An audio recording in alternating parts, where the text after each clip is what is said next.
Welcome to Bed Crime Stories podcast. I'm your host, T.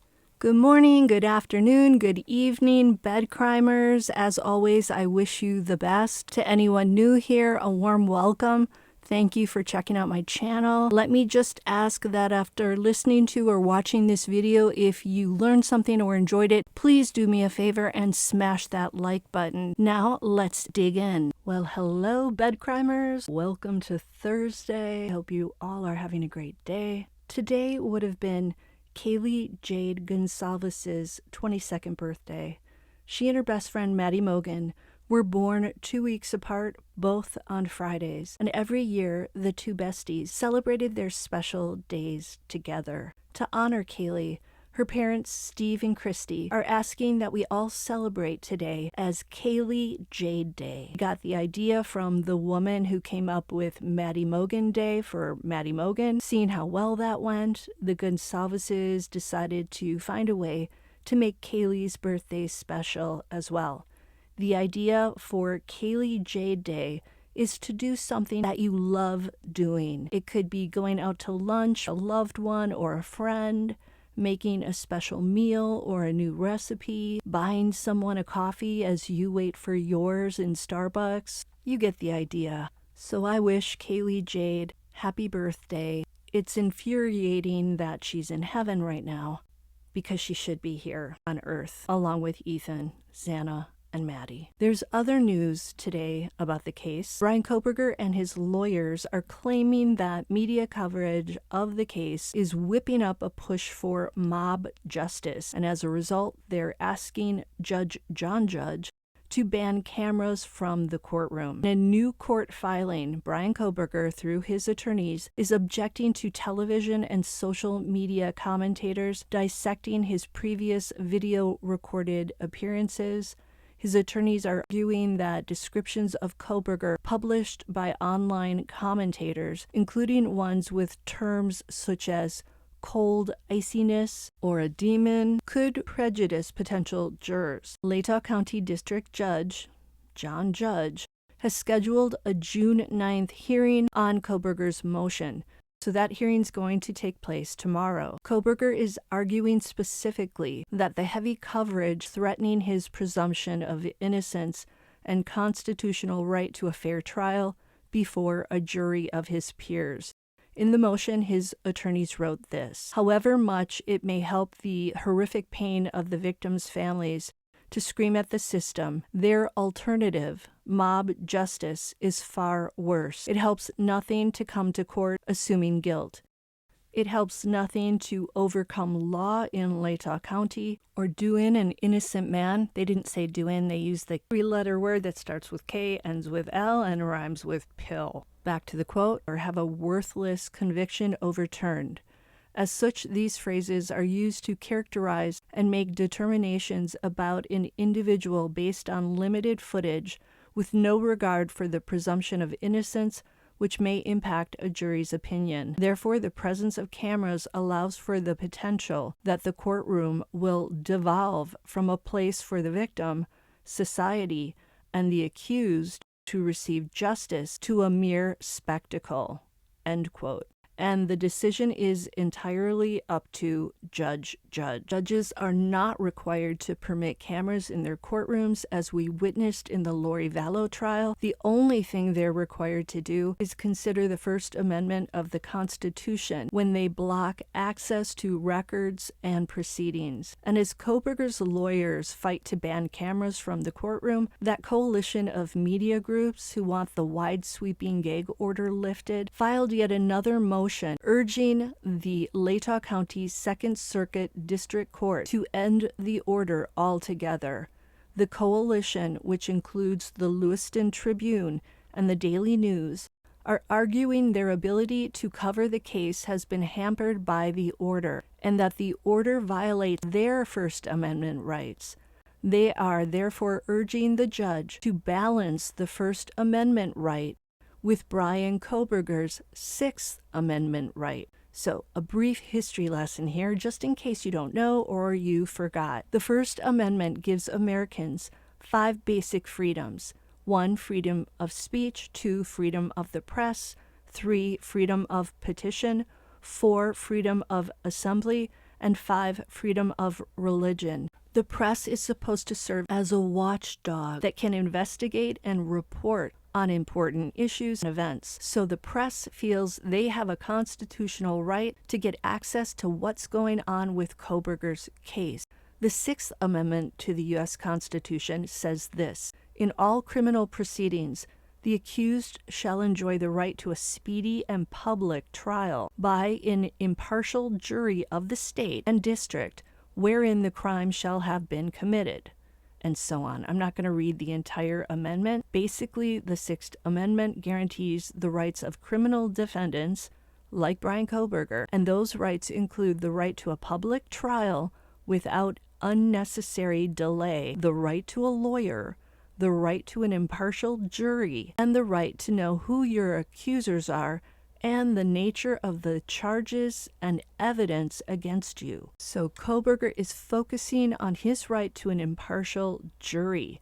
But it's interesting because he also has that right to a public trial, and that's designed so that the public can also serve as a watchdog for Coburger to ensure he really does get a fair trial. So I can see why the judge has a difficult decision here. Both the First Amendment and the Sixth Amendment pretty much call for a transparent public trial. However, it would appear that Coburger and his lawyer do not have full confidence that the public can serve as an impartial watchdog over his case and trial, because they think the majority has already convicted Coburger in their minds. And some of us do feel that from the evidence we've heard about so far, that Coburger is likely guilty. However, I have a number of subscribers who are holding back judgment and who are saying, I have not yet seen conclusive proof that Coburger committed this crime or that he committed it all by himself. And I will say that no matter how many videos I make about this case,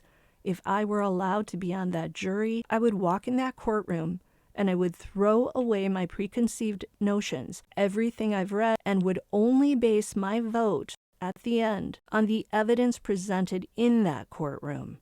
I'm capable of doing that no matter what anyone says. But of course, they would definitely not pick me for a juror because I have made all these videos. I do believe in fair trials and in starting with a fresh slate when you walk in the courtroom and are given so much power to determine another person's fate. And if the death penalty is on the table, you can bet that I would want to know exactly what the experts are saying, what the evidence really is, and everything that both the state and the defense have to say. And I'd want to know that before I say or judge that Coburger is guilty or innocent. It's not easy to have another person's future in your hands. I've sat on a week-long jury for a man who, if he was found guilty, would have gone to prison for life. And actually, we did find him guilty, so he was put behind bars for life, which is where he belongs because he is a child P, if you know what I mean. Believe you me, I took it very seriously.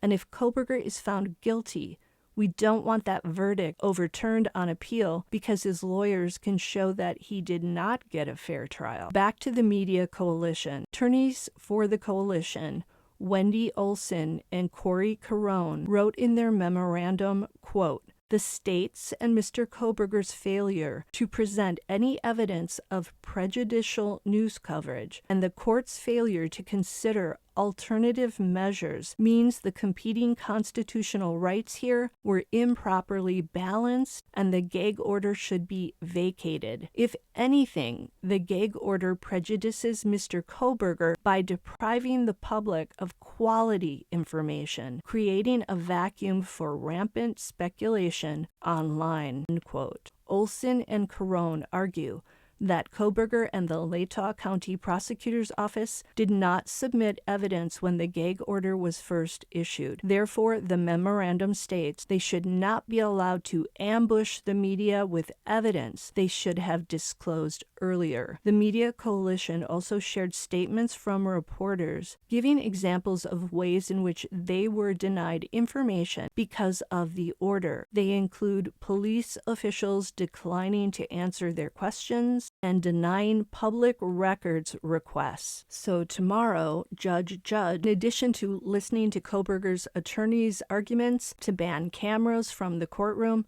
will also be presiding over a hearing. The Media Coalition will make its arguments to vacate the order. And in addition to all of that, Judge will also hear arguments from the Gonsalves family attorney, Shannon Gray, tomorrow, who is also seeking to amend the gag order so that he can speak to the public on behalf of his clients. It's sort of like whose rights should take precedence: the defendant's right to a fair trial, an impartial jury, or the press's right to serve as a watchdog for the public, and the public's right to know if this defendant poses a threat, and also to watch over the trial and the goings-on so that Coburger really does get a fair trial. Everyone wants their constitutional rights recognized.